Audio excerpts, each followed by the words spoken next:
All right, all right, all right. Okay, no. So, my test, my test. Can you guys hear me? I don't have a stand for this.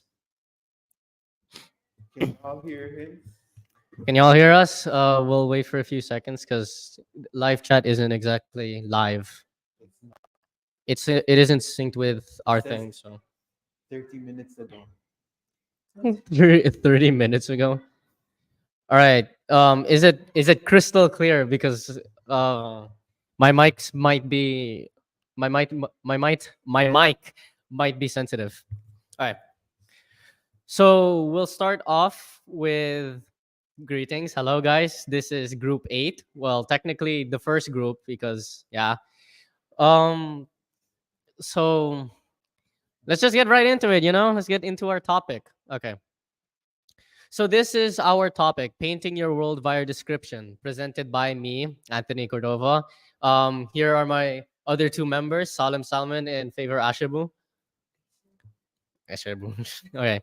So yeah, let's get right into it. Salem, will you take the stage? Okay. Can you move? Okay. How do you work this? Okay. Okay. This is Andrew. Okay, so it's gonna be story time. This is Andrew. Currently, he's a 5'3" male with a slim, underfit build. While he currently plays basketball, enjoys fast food, and listens to a fair amount of pop music, for this activity, let's imagine Andrew. Huh? Hello? Like this one. That's okay. That's the one. Let's imagine and write an alternate Andrew. Let's call him Andrew with a double O. Okay. A blank boy with aspiring dreams. So we got choices. And y'all type the letters and in the comments, right? Right, Anthony? All right. Basically, pick whichever option they want. All right. So A, towering, B, petite, and C, fairly average. Can y'all check the comments? Are you seeing the comments? Because I can't see.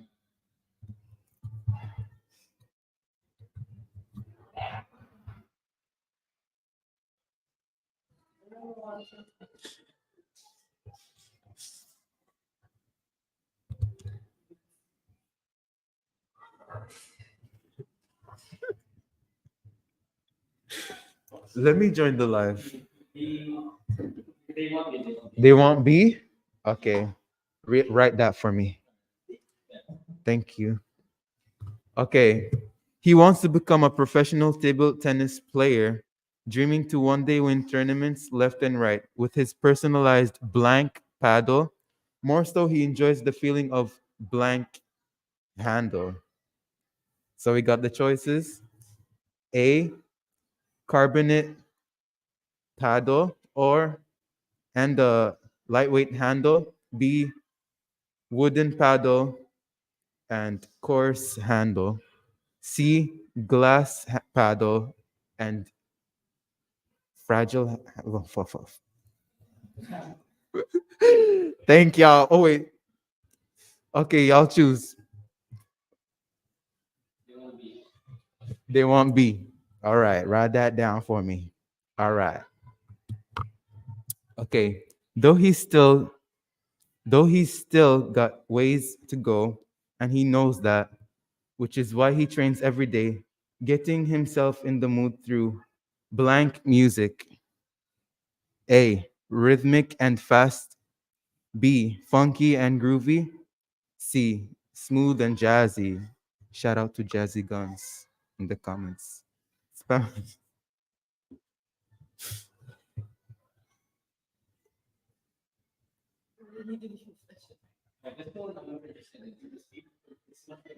Yeah. So far, y'all been choosing B. Oh, better be. Okay. Was that Andrew himself? Did you write that? Okay.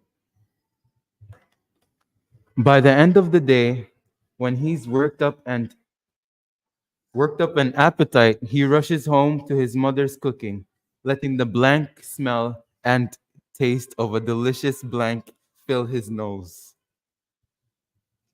A. Savory and a slice of pie. B. Crispy plate of bacon. C. Exotic dish of tamilok.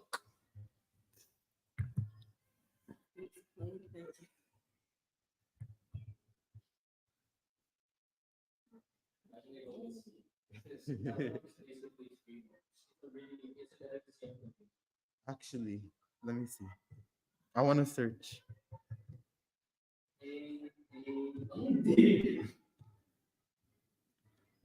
This what he eats.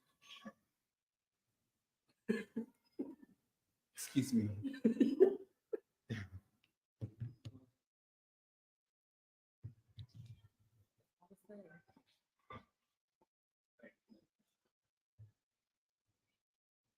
Okay, we got our final story. Actually, all right. Okay, let's meet Andrew once again. A boy, a boy petite dreams.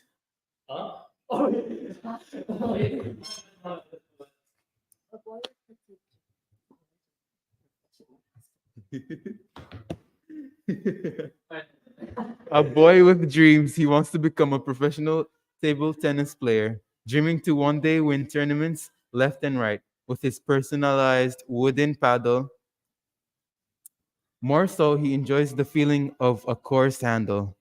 Though he still got a ways, all right, I'll just read that, to go, and he knows that, which is why he trains himself every day, getting himself in the mood through funky and groovy music. By the end of the day, when he's worked up an appetite, he rushes home to his mother's cooking, letting the savory smell of a delicious slice of pie fill his nose. So that's Andrea. But of course, nothing will and can ever replace our Andrew. Love you, Andrew. Okay. So that right there was an example of descriptive writing. So what descriptive, just before I get into the crux of it, descriptive writing is essentially yeah, it's basically writing in a sense that you're describing your scene, basically everything. You're describing your character, your location, maybe this food, and it's a sensory experience. Basically, you when you write when you write a story, essay, or anything, um, it's pretty much unavoidable that you'll try to describe something, and when the reader is reading that, it's the image or projection of that sense goes through their mind. For example, in the here we go. In the yes, in this slide here, by the end of the day, when he's worked up an appetite, he rushes home to his mother's cooking, letting the blank smell and taste of a delicious blank fill his nose. So, when you wrote letter A, letting the savory smell and taste of a delicious slice of pie fill his nose, I want to ask you, did you like I'm not sure if you did, but if did you like picture the image of a slice of pie in your mind? If you did, then good. The descriptive writing worked. If you perceive the slice of pie as savory, as like a savory smell or taste, then yes, that's descriptive writing. That is what descriptive writing is. It's a sensory experience. And obviously, with our story here, let's meet Andrew. We described a like a petite boy, like a small boy with dreams. He wants to become a professional table tennis player, dreaming to one day win tournaments left and right with his personalized wooden paddle. More so, he enjoys the feeling of a course handle. So, for the first line, a petite boy with dreams, you imagined it's the sense of sight. You imagined a boy that's really small, a petite boy. So that covers your sense of sight. There. And for the second sentence with the ping pong paddle, it's wooden and coarse. So you can feel somewhat. You know how wood feels. It's coarse. It's rough. It's a little like kind of like how do I say this? Woody. It's scaly. It's wood, but Yeah, that's hang on, my bad.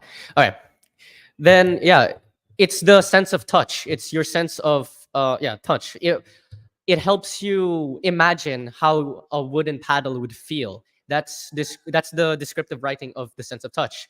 Though he's still got a ways to go and he knows that, which is why he trains every day, getting himself in the mood through funky and groovy music. So when you pick that option, funky and groovy, you could imagine the sound, you can imagine the rhythm, the feel of funky and groovy music. So that describes the writing of sense of hearing. And by the end of the day, yeah, this one I already described, but it's a sense of smell and taste. As if it wasn't obvious, I already wrote it in the sentence. And you can imagine a savory slice of pie, like the smell and taste. You can imagine it. You can't feel it, you can't taste it, you can't smell it. But but the way it's written, it's describing the smell and taste. So therefore, it'll essentially put the stimulation in your brain. Like it's kind of tricking your brain into thinking that it's smelling and tasting a savory slice of pie. So let's get into what is descriptive writing, or let's start off with what is description. Description is the expression of sensory experiences in vivid, specific, and concrete language, painting a picture with words. Effectively written descriptions frame a subject in such a way that the reader can imagine what the writer is describing, as though they were also with the writer. It is important to select which details your readers would need to know in order to richly experience what you are describing. Descriptions answer the question, what is he, she, it like? Description is vital to writing because without it, ideas and experiences would be general and abstracted, hard for readers to understand. As the writer, you control what you describe, but how you describe it is determined, as always, by your purpose and audience. So, anybody who's ever read a story ever, or just watched, or not really watched, who's ever read a story or a novel or fiction online, you know what descriptive writing is. It obviously tries to describe a scenery. It obviously will try to describe a character. Maybe like the character is small, maybe the character is giant, maybe the character is hulking, so stuff like that. Yeah, that's basically description. When you're looking at objects or anything or people, you tend to describe them in your mind, even if you aren't doing it, even if you aren't aware of it, you're doing it subconsciously. You're taking in like a picture of someone and then describing it in your head. That is what description is. But descriptive writing is telling a story, or as the book suggests, or the book quotes, painting a picture with words. So when you're writing, let's say, a sentence, earlier, let's meet Andrew, a petite boy with dreams. When you hear the word petite, you can imagine a description of a small boy there. That's descriptive writing. Next slide. Two classifications of description. Descriptions can be classified into two types, objective and subjective. Good descriptions always use a combination of these two because something cannot be purely described as objective or subjective alone. We'll follow up with the next slide. So here we go. Objective descriptions are technical and factual in nature. This allows readers to clearly and objectively identify what is being described because the writer must report his experience as accurately and thoroughly as he or she can.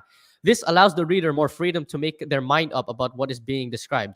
So when it comes to objective descriptions, take this for example. When you look outside, I don't know if you guys can look outside right now, but if you step outside, look outside, you can see this tree, this really big tree. This tree I would describe is green, big, and leafy. That's objective because it's already factual. You cannot change the way the tree looks unless it's stated as such that you can, in a fictional story or in a fictional planet where the trees are rainbow colored, they're naturally orange, stuff like that. But in our world, in our universe, um this tree is green and big and leafy. That cannot change. That's factual. That's a factual description. But when it comes to subjective, meanwhile, subjective descriptions are more expressive because they evoke more emotions and ideas about an image. Connotative language is more commonly found in such descriptions, which allows the reader to understand underlying messages associated with the details used. Give me a second. All right.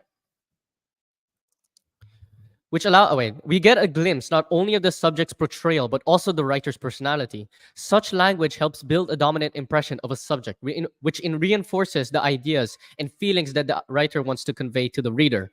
So when it comes to subjective descriptions, my bad, but also the writer's person, which allows the reader to it's more commonly found in such are more expressed because they both. All right. So when it comes to subjective descriptions, when we look, okay, let's take the tree example again. When I look at this tree, I see a monument of nature. I see a monument of our natural world. That's essentially describing the tree. It's the same thing, but it's conveying more expression and emotion from the tree. Uh, yeah, it's expressing more emotion on the tree, even though it's just describing a tree. You can imagine when I say monument of nature, this tree reminds me of this tree I would describe is a monument of nature of our natural world.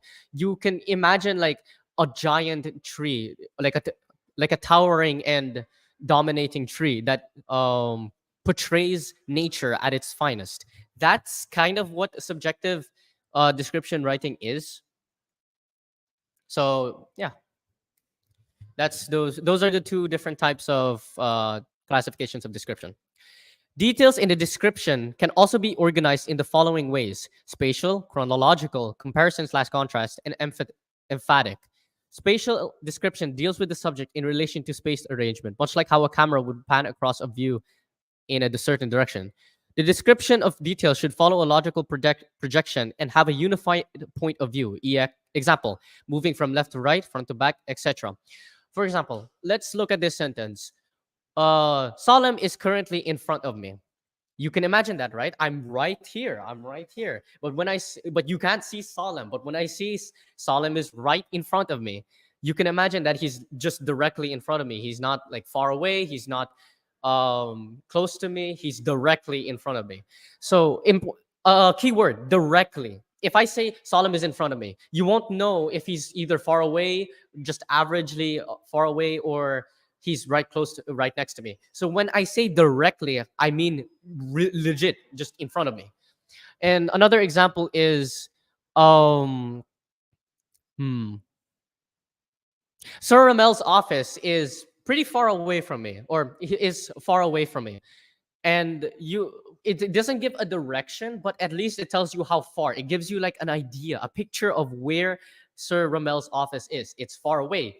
Okay, it doesn't tell you where, in front of me, left or right, back, but it tells you how far it is. So that's descriptive telling. That's spatial that's spatial and that's spatial description. But chronologically, let's say that the bat wait hang on the fox pat wait the fox uh hang on so hard to make a sense. What's another word for juke? The fox juked the bear by moving left to right. That's chronological. It moved from left before moving to the right. So conversely, the bear would have to move from the right because it would have to follow the fox before getting juked by the left. So as the fox moves from the left, the bear moves from the right, and then the fox moves to the right to outmaneuver the bear. Yeah, stated here. Chronological description pertains to the order of events in a given time, usually from past to present. If emphatic description is shown according to the order that the writer deems important. So emphatic is basically how important the order of the sequence of events occur, like how important the descriptional events occur. That's emphatic. All right. All right. Thank you guys for listening. Don't hesitate to ask any questions, and yeah. All right, favor. Will you take the stage?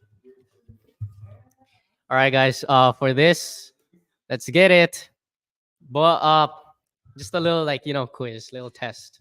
If you know your sense of your five senses. Okay, let's go. So we're gonna test. Let's see. The machine stood tall and firm. Its steel chassis glistened under the fluorescent light of the workshop. A. Sense of sight. B. Sense of hearing. C. Sense of taste. D. Sense of touch. Which one? Wait, who can join the live stream? I think I know the answer already. Okay, there's A. There's There's A. A. Okay. A. Oh, okay, okay. So we're fine. Okay. Okay, so Yeah. Good job, y'all. okay. That's the one. Oh, Oh. what happened? No. What happened? Baby, where are you? Girl, let me like. Okay, What's that? it's like. Okay. Okay. Is this the one you wrote? Yeah, Okay. this is what. Next. Next one. There is always something different with morning coffee. It's pungent and strong, though sweet and savory. Aroma after a night's rest always lingers for far longer than after morning coffees. What are they gonna pick? What's the answer? A. Sense of touch. B. Sense of sight. C. Sense of smell. And D. Sense of hearing.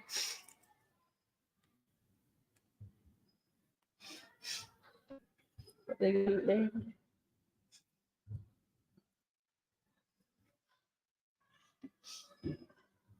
Let me see. What's that? Let me see. All of them are C. Okay, and the answer is C. Yeah. Sense of smell. Okay. Next, after quite a long wait, the waiter finally arrived with my order. With no hesitation, I dug in and felt the juicy tenderness of the steak and overwhelmed my tongue. We have A, sense of smell, B, sense of mind, C, sense of sight, and D, sense of taste.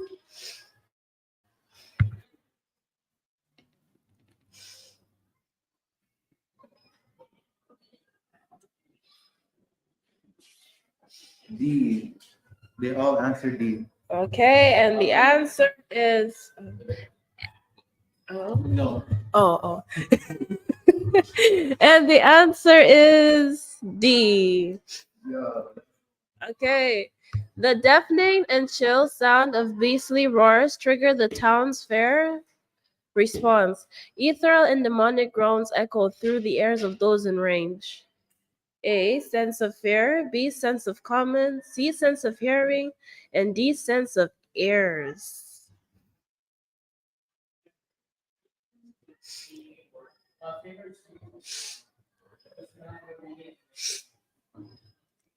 Yeah, what's the answer? What did they say on the live stream? So they all answer C. Okay, and the answer is C. The blind man wandered around, letting the ground beneath his feet serve as his heights. As he transversed foreign signs, he felt not a shred of life around him. The ground stood still as he walked. Not even a minuscule amount of vibrations traveled to his feet. A. Sense of touch. B. Sense of sight. C. Sense of hearing. And D. Sense of smell. All right. Let's see.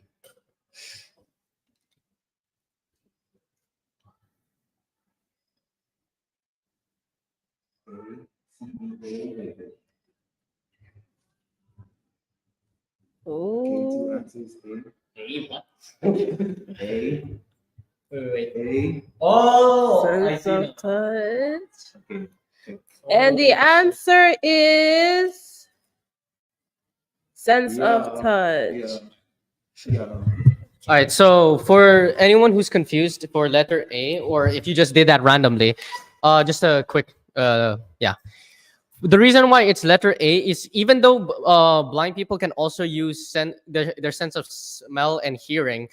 The reason why it's sense of touch is because just because it says blind man doesn't mean that it means automatically all of these all of these senses except for sense of sight are all valid. But look, just read the sentence carefully. He felt not a shred of life around him. The ground stood still as he walked. Not even a minuscule amount of vibrations traveled to his feet.